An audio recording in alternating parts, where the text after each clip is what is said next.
नमस्कार दोस्तों, स्वागत है आप सभी का एक जबरदस्त और बिल्कुल नए वीडियो में। दोस्तों, आज का यह वीडियो बहुत ज्यादा इंपॉर्टेंट होने वाला है और शायद बहुत सारे पायनियर्स के लिए यह जानकारी नई भी होगी और कुछ लोगों के लिए थोड़ी कंफ्यूजिंग भी हो सकती है। लेकिन दोस्तों, अगर आप इस वीडियो को ध्यान से अंत तक समझ लेंगे तो आपको आने वाला पूरा सिस्टम बहुत क्लियर हो जाएगा। दोस्तों, 14 मार्च 2026 को पाई मैननेट लॉन्च होने की पूरी संभावना है, वो भी फुल जीसीवी के साथ। लेकिन दोस्तों, इसके लिए 3 बहुत बड़ी शर्तें हैं और इन तीनों शर्तों का एक साथ पूरा होना बेहद जरूरी है। अगर इनमें से एक भी शर्त अधूरी रह जाती है तो ओपन मैननेट नहीं होगा और तारीख को आगे बढ़ा दिया जाएगा। अब दोस्तों, पहली शर्त को समझते हैं। पहली शर्त है जीएलटी माइनिंग का टारगेट पूरा होना। कुल 865 ट्रिलियन जीएलटी टोकन में से 80% सप्लाई की माइनिंग पूरी होनी चाहिए। जब तक यह टारगेट पूरा नहीं होता तब तक सिस्टम आगे नहीं बढ़ेगा। अब दोस्तों, दूसरी शर्त है यूरोपियन यूनियन से फंड लेने के लिए इकोसिस्टम की पूरी तैयारी। दोस्तों, बड़ा फंड आने से पहले हमारा पूरा ढांचा मजबूत होना चाहिए। इसके लिए 3 बातें जरूरी हैं। पहली, पाई का पूरा सिस्टम पूरी तरह से काम करने के लिए तैयार हो। दूसरी, सिस्टम में सही तालमेल हो ताकि यूरोपियन यूनियन से आने वाले फंड को बिना किसी रुकावट के हैंडल किया जा सके। और तीसरी, पूरे इकोसिस्टम में कोई टेक्निकल या लीगल कमजोरी ना हो। अब दोस्तों, तीसरी और सबसे जरूरी शर्त है साफ सुथरा और भरोसेमंद इकोसिस्टम। दोस्तों, भरोसा ही सबसे बड़ी पूंजी है। इस शर्त के तहत सिस्टम को 100% क्लीन होना होगा। किसी भी तरह की धोखाधड़ी या फर्जी तरीका जैसे फौजान विबोवो वाला मॉडल बिल्कुल भी बर्दाश्त नहीं किया जाएगा। साथ ही इन्वेस्टर्स और बड़े दुकानदारों के लिए पूरा माहौल सेफ होना चाहिए ताकि वे बिना डरे जीसीवी सिस्टम में पैसा लगा सकें। दोस्तों, यह बात हमेशा याद रखिए, ये तीनों शर्तें एक साथ पूरी होनी चाहिए। अगर तय तारीख तक इनमें से 1 या 2 शर्तें ही पूरी होती हैं तो ओपन मैननेट नहीं होगा और ऐसी स्थिति में हमें मीका और यूरोपियन यूनियन से दोबारा समय बढ़ाने की गुजारिश करनी पड़ेगी। इसलिए दोस्तों, हम सबको मिलकर इन तीनों शर्तों को पूरा करना है। दोस्तों, हाल ही में आप सभी पायनियर्स 2 नए शब्द बहुत ज्यादा सुन रहे होंगे। पहला रिपब्लिक जीसीवी और दूसरा जीएलटी टोकन। आज के इस वीडियो में हम इन दोनों टॉपिक को विस्तार से समझेंगे। साथ ही कुछ बहुत इंटरेस्टिंग बातें भी सामने आएंगी जो अब तक छुपी हुई थीं। इसलिए दोस्तों, आप सभी से एक ही रिक्वेस्ट है, वीडियो को अंत तक जरूर देखना, समझना और ज्यादा से ज्यादा लोगों तक शेयर करना, क्योंकि दोस्तों, आज हम जीसीवी से जुड़े ऐसे टॉपिक पर बात करने वाले हैं जो हर जीसीवी सपोर्टर पायनियर के लिए बहुत ज्यादा इंपॉर्टेंट है। दोस्तों, इस वीडियो के डिस्क्रिप्शन में आप सभी पायनियर्स के लिए वो लिंक भी दिया गया है जहां से आप जीएलटी टोकन माइन कर सकते हैं। और दोस्तों, जो भी पायनियर्स 6 साल से जीसीवी को सपोर्ट कर रहे हैं, उनसे बस इतना ही कहना चाहता हूं, आपने 6 साल मेहनत की है एक बार और अपनी कम्युनिटी पावर दिखाइए और ये टास्क भी पूरा कर दीजिए। तो दोस्तों, सबसे पहले एक सीधा सवाल, रिपब्लिक जीसीवी आखिर है क्या? दोस्तों, सबसे पहले ये बात क्लियर कर लीजिए, रिपब्लिक जीसीवी कोई कॉइन नहीं है। मैं फिर से दोहरा रहा हूं, रिपब्लिक जीसीवी कोई कॉइन नहीं है। रिपब्लिक जीसीवी एक पूरा इकोसिस्टम है। यह एक मेटावर्स बेस्ट डिजिटल रिपब्लिक का कॉन्सेप्ट है जिसका सेंटर पॉइंट है जीसीवी यानी ग्लोबल कंसेंसस वैल्यू। और दोस्तों, यहीं से असली कहानी शुरू होती है। लेकिन इस कहानी को समझने के लिए हमें नवंबर 2025 में जाना पड़ेगा। 12 नवंबर 2025। दोस्तों, आपकी स्क्रीन पर जो इमेज दिखाई दे रही है, इसे ध्यान से देखिए। शायद आपको याद भी होगा, 12 नवंबर को एक डॉक्यूमेंट सामने आया था जिसे बाद में सुपरडंबर नाम दिया गया। दोस्तों, यह कोई नॉर्मल लेटर नहीं था, यह एक मैंडेट था। इस मैंडेट के तहत निकोलस ने कोसासिह को वेब 3.0 की चाबी और ओपन मैननेट के हैमर का होल्डर बनाया। अब दोस्तों, यहां रुकिए। वेब 3.0 की का मतलब होता है सिस्टम एक्सेस कंट्रोल और डिसीजन मेकिंग पावर, और ओपन मैननेट का हैमर मतलब फाइनल एग्जीक्यूशन अथॉरिटी। और दोस्तों, यहीं से अंदरूनी कॉन्फ्लिक्ट शुरू हुआ। अब दोस्तों, 13 से 18 नवंबर तैयारियां और अंदरूनी हलचल कोसासिह ओपन मैननेट की तैयारी में जुट गए। क्योंकि 22 नवंबर टारगेट डेट थी। लेकिन दोस्तों सिस्टम के अंदर कुछ और ही चल रहा था। कुछ लोग चाहते थे कि जीसीवी व्हाइट पेपर को मीका फ्रेमवर्क में बदल दिया जाए, वो भी क्रिएटर की परमिशन के बिना, कम्युनिटी वोटिंग के बिना। और यही बात 31 नवंबर से पहले एक बड़े एक्सप्लोजन में बदलने वाली थी। अब दोस्तों 19 नवंबर वॉशिंगटन डीसी की यात्रा। 19 नवंबर को निकोलस और कोसासेह वॉशिंगटन डीसी पहुंचे। यूएस पार्लियामेंट में OWDGC, लॉ वेब 3.0 और ISO 20022 स्विफ्ट एक्टिवेशन पर प्रेजेंटेशन होना था। यानी दोस्तों यह सिर्फ क्रिप्टो की बात नहीं थी, यह ग्लोबल फाइनेंशियल स्ट्रक्चर की बात थी। लेकिन इसी दौरान एक ऐसा काम हो चुका था जिसने सब कुछ बदल दिया। 21 नवंबर वो गुस्सा जिसने सब उजागर कर दिया। निकोलस को पता चला कि जीसीवी व्हाइट पेपर को मीका व्हाइट पेपर में कन्वर्ट कर दिया गया है बिना उनकी अप्रूवल।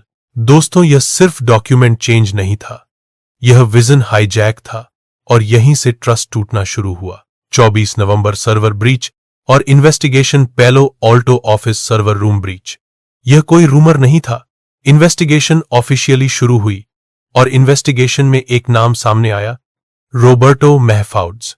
वेब 3.0 सर्वर की थेफ्ट, यह कोई छोटा आरोप नहीं था। 25 से 27 नवंबर पूरा सिस्टम रीसेट, डॉक्टर ऑन का काउंटडाउन सिस्टम पूरी तरह से डिसमेंटल कर दिया गया और यहीं जन्म हुआ रिपब्लिक पायनियर मेटावर्स का। यह कोई अचानक लिया गया फैसला नहीं था, यह सर्वाइवल का डिसीजन था। अब सवाल उठता है, रिपब्लिक जीसीवी की जरूरत क्यों पड़ी? दोस्तों जब विजन अलग हो जाए, जब कंट्रोल गलत हाथों में जाने लगे, जब सिस्टम हाईजैक होने लगे, तो या तो आप कॉम्प्रोमाइज करते हैं या फिर नया रास्ता बनाते हैं। रिपब्लिक जीसीवी उसी नए रास्ते का नाम है। अब दोस्तों एक टर्निंग पॉइंट आया, ब्रसेल्स एग्रीमेंट। 28 और 29 नवंबर मीका व्हाइट पेपर अप्रूवल। लेकिन इस बार टर्म्स बिल्कुल क्लियर थे, कम्युनिटी सॉवरेनिटी, लीगल फ्रेमवर्क और इकोसिस्टम इंडिपेंडेंस। 30 नवंबर को रिपब्लिक पायनियर्स की सॉवरेनिटी डिक्लेयर हुई, निकोलस पहले प्रेसिडेंट बने। लेकिन कहानी यहीं खत्म नहीं होती। 4 दिसंबर एक ऐतिहासिक घोषणा, Republic GCV officially pro claim हुआ। नया डोमेन, नई आइडेंटिटी, नई गवर्नेंस। कोसासेह नाकामोटो प्रेसिडेंट अपॉइंट हुए और यहीं पाईकोर टीम से फाइनल सेपरेशन हुई।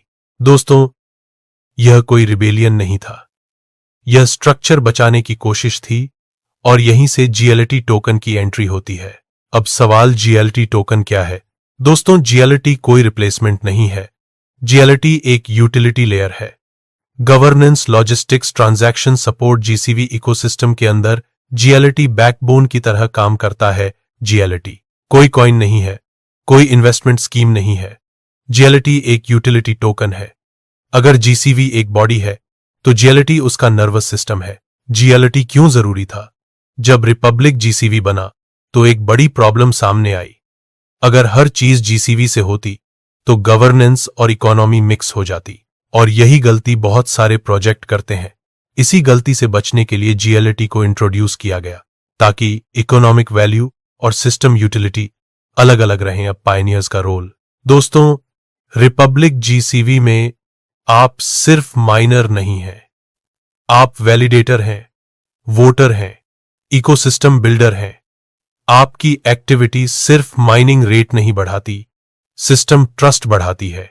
इसीलिए 15 दिसंबर को होमटाउन फीचर का टेम्पररी शटडाउन किया गया, क्योंकि रिपब्लिक जीसीवी क्वांटिटी नहीं क्वालिटी चाहता है। क्वांटम माइनिंग, यह स्पीड नहीं है, यह मल्टी फैक्टर पार्टिसिपेशन है। Community trust score, activity consistency, governance, participation, ecosystem contribution. अब माइनिंग सिर्फ बटन दबाने से नहीं होती, अब माइनिंग आपके बिहेवियर से होती है। 4 दिसंबर एक ऐतिहासिक घोषणा, Republic GCV officially pro claim हुआ। नया डोमेन, नई आइडेंटिटी, नई गवर्नेंस। कोसासेह नाकामोटो प्रेसिडेंट अपॉइंट हुए और यहीं पाईकोर टीम से फाइनल सेपरेशन हुई। दोस्तों यह कोई रिबेलियन नहीं था, यह स्ट्रक्चर बचाने की कोशिश थी और यहीं से जीएलटी टोकन की एंट्री होती है। अब सवाल, जीएलटी टोकन क्या है? दोस्तों जीएलटी कोई रिप्लेसमेंट नहीं है, जीएलटी एक यूटिलिटी लेयर है। Governance, logistics, transaction support GCV ecosystem के अंदर जीएलटी बैकबोन की तरह काम करता है। जीएलटी कोई कॉइन नहीं है, कोई इन्वेस्टमेंट स्कीम नहीं है। जीएलटी एक यूटिलिटी टोकन है। अगर जीसीवी एक बॉडी है तो जीएलटी उसका नर्वस सिस्टम है। जीएलटी क्यों जरूरी था? जब रिपब्लिक जीसीवी बना तो एक बड़ी प्रॉब्लम सामने आई। अगर हर चीज जीसीवी से होती तो गवर्नेंस और इकोनॉमी मिक्स हो जाती, और यही गलती बहुत सारे प्रोजेक्ट करते हैं। इसी गलती से बचने के लिए जीएलटी को इंट्रोड्यूस किया गया ताकि इकोनॉमिक वैल्यू और सिस्टम यूटिलिटी अलग अलग रहें। अब पायनियर्स का रोल। दोस्तों, रिपब्लिक जीसीवी में आप सिर्फ माइनर नहीं हैं, आप वैलिडेटर हैं, वोटर हैं, इकोसिस्टम बिल्डर हैं। आपकी एक्टिविटी सिर्फ माइनिंग रेट नहीं बढ़ाती, सिस्टम ट्रस्ट बढ़ाती है। इसीलिए 15 दिसंबर को होम टाउन फीचर का टेम्पररी शटडाउन किया गया, क्योंकि रिपब्लिक जीसीवी क्वांटिटी नहीं क्वालिटी चाहता है। क्वांटम माइनिंग यह स्पीड नहीं है, यह मल्टी फैक्टर पार्टिसिपेशन है। Community trust score, activity consistency, governance, participation, ecosystem contribution. अब माइनिंग सिर्फ बटन दबाने से नहीं होती, अब माइनिंग आपके बिहेवियर से होती है। 4 दिसंबर एक ऐतिहासिक घोषणा, Republic GCV officially pro claim हुआ। नया डोमेन, नई आइडेंटिटी, नई गवर्नेंस। कोसा से है नाकामोटो प्रेसिडेंट अपॉइंट हुए और यहीं पाई कोर टीम से फाइनल सेपरेशन हुई। दोस्तों, यह कोई रिबेलियन नहीं था, यह स्ट्रक्चर बचाने की कोशिश थी, और यहीं से जीएलटी टोकन की एंट्री होती है। अब सवाल, जीएलटी टोकन क्या है? दोस्तों, जीएलटी कोई रिप्लेसमेंट नहीं है, जीएलटी एक यूटिलिटी लेयर है। Governance, logistics, transaction support GCV ecosystem के अंदर जीएलटी बैकबोन की तरह काम करता है। जीएलटी कोई कॉइन नहीं है, कोई इन्वेस्टमेंट स्कीम नहीं है। जीएलटी एक यूटिलिटी टोकन है। अगर जीसीवी एक बॉडी है तो जीएलटी उसका नर्वस सिस्टम है। जीएलटी क्यों जरूरी था? जब रिपब्लिक जीसीवी बना तो एक बड़ी प्रॉब्लम सामने आई।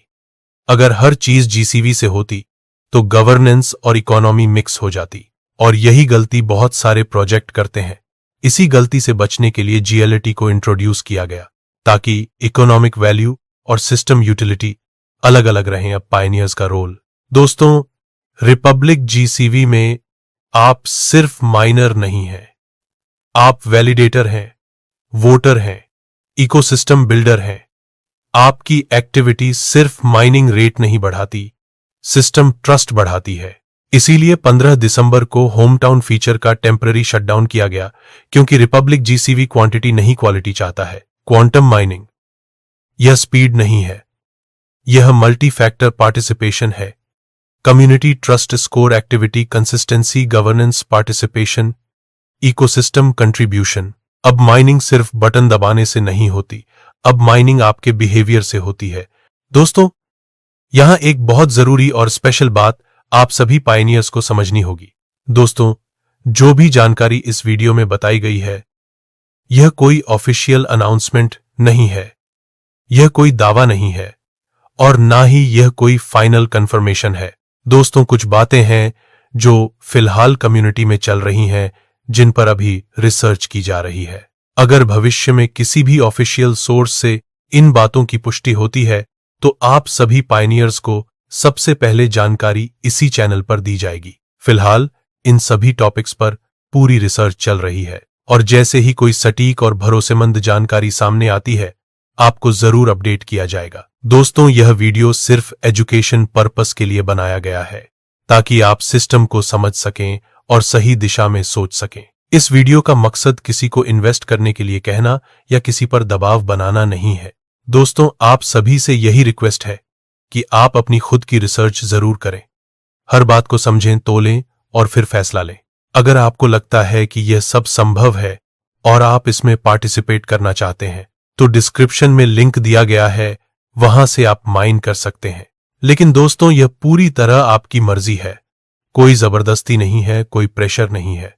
दोस्तों, अब यहां एक बहुत जरूरी सवाल पैदा होता है, आगे क्या? अब जब आपको रिपब्लिक जीसीवी जीएलटी टोकन और पूरा बैकग्राउंड समझ में आ गया है, तो अगला स्टेप क्या है? दोस्तों, अब गेम बदल चुका है। पहले माइनिंग सिर्फ नंबर का खेल थी, लेकिन अब माइनिंग भरोसे का खेल है। अब सिस्टम, यह नहीं देखता कि आपके पास कितने टोकन हैं। अब सिस्टम यह देखता है कि आप सिस्टम के लिए कितने जरूरी हैं।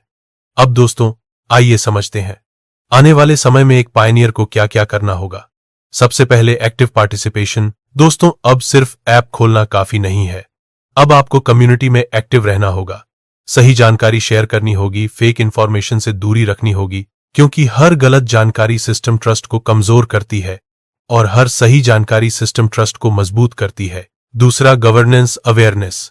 दोस्तों, अब आप सिर्फ यूजर नहीं हैं, आप वोटर हैं। आपके वोट से डिसीजन लिए जाते हैं, इसलिए बिना समझे वोट करना या बिना पढ़े सपोर्ट करना खुद अपने सिस्टम को नुकसान पहुंचाना है। तीसरा, इकोसिस्टम सपोर्ट। दोस्तों, रिपब्लिक जीसीवी अकेले नहीं चलता, यह चलता है कम्युनिटी के भरोसे। जो पायनियर्स इकोसिस्टम को सपोर्ट करते हैं, सही प्लेटफॉर्म्स को प्रमोट करते हैं, साफ काम करते हैं, वही पायनियर्स लॉन्ग टर्म में सिस्टम के कोर बनते हैं।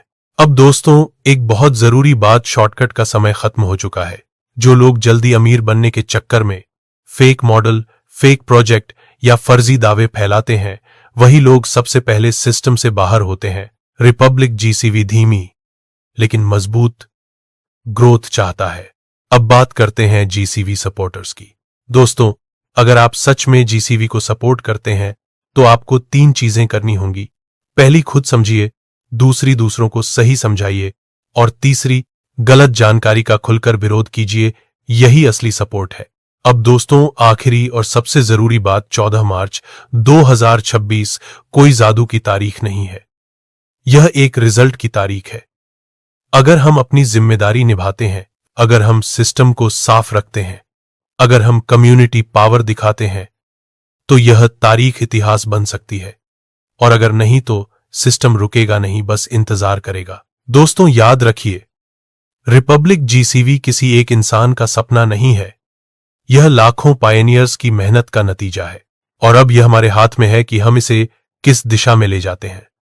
अगर आपको यह वीडियो समझ में आया तो इसे अंत तक देखिए, लाइक कीजिए और हर उस पायनियर तक शेयर कीजिए जिसे अभी भी कंफ्यूजन है, क्योंकि सही जानकारी ही सबसे बड़ी ताकत है। जय जीसीवी, जय पायनियर्स।